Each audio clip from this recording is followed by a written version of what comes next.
कबीर आपन राम कहे, और राम कहाए। जिह मुख राम न उचरे, तिह मुख फेरी कहाए।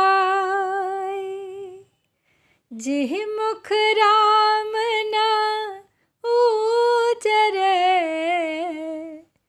तिह मुख फेरी कहाए।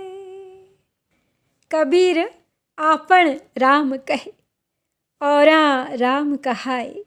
जिह मुख राम न उचरे, तिह मुख फेरी कहाए। कबीर कहते हैं कि राम नाम का महात्म्य, श्री राम का गौरव वर्णनातीत है। अर्थात संसार भर के सभी शब्द मिलकर भी असमर्थ हैं उनकी महानता की अभिव्यक्ति के लिए। और कबीर के लिए तो उनके राम ही सर्वस्व हैं। उन्होंने तो राम नाम के अतिरिक्त समस्त साधनों को अपार दुख का द्वार माना है। कहते हैं कि स्वयं भी आपन भी राम का नाम भजिए और औरों को भी कहिए कि राम नाम का आश्रय लें। प्रयत्न पूर्वक उन्हें राम नाम की ओर प्रेरित करना होगा, सबको, समग्र मानव जाति को, जिससे कि ये परस्पर के धर्म, जाति, कुल के सब भेद मिट जाएं। जिनके मुख से राम नहीं निकलता, उनसे प्रयत्न पूर्वक उच्चारण करवाना होगा उन्हीं के कल्याणार्थ। वर्तमान में प्रचलित धार्मिक कट्टरता से कबीर के इस मत को न जोड़ा जाए, क्योंकि कबीर के राम, फिर से बता रही हूँ, वो अयोध्या वाले राम नहीं हैं, कोई व्यक्ति नहीं है।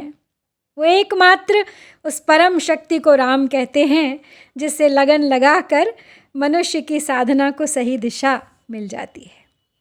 फिर चाहे उसे आप ईश्वर कह लो, अल्लाह कह लो, मसीहा कह लो।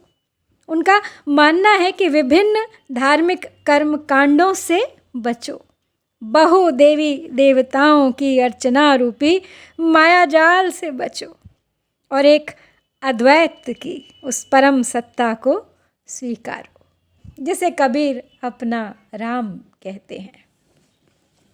तो आशय यही है कि राम नाम का जाप करना केवल दिखावा नहीं होना चाहिए।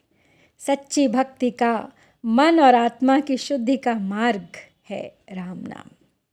केवल एक भगवान के नाम से कहीं अधिक है राम नाम का जप। देखिए कितना सीधा सरल सा दोहा है, सरल शब्द हैं, कोई विशेष अलंकार नहीं, लेकिन भाव का सौंदर्य किस तरह से निखार दिया है उनकी इस शब्द व्यंजना ने। तो आइए एक बार देख लेते हैं। कबीर आपन राम कहे। आपन अर्थात स्वयं, स्वतः, अपने आप, कहे यानी कहा कर, जपा कर, राम का नाम भजा कर, औरों से भी राम कहाई, औरों से भी राम बुलवाया कर, कहलवाया कर, प्रयत्न पूर्वक उनका उच्चारण करने की सीख दे। जिह मुख यानी जिस मुख से ना उचरे, जिस मुख से उच्चारण नहीं होता राम के नाम का, उचरे यानी उच्चरित होना, उच्चारण होना, तिह मुख, उस मुख से फेरे कहाए, अर्थात फिर से, फिर पुनः प्रयत्न पूर्वक बार बार राम नाम कहलवाओ, प्रेरित करो से राम नाम की अद्वैत सत्ता की ओर। अलंकार योजना इस साखी में अगर देखें तो नहीं दिखाई देते, बस अंत्यानुप्रास तो सदा की तरह है ही। कहाए और कहाए एक ही शब्द से दोहे के दोनों चरण अंत हो रहे हैं।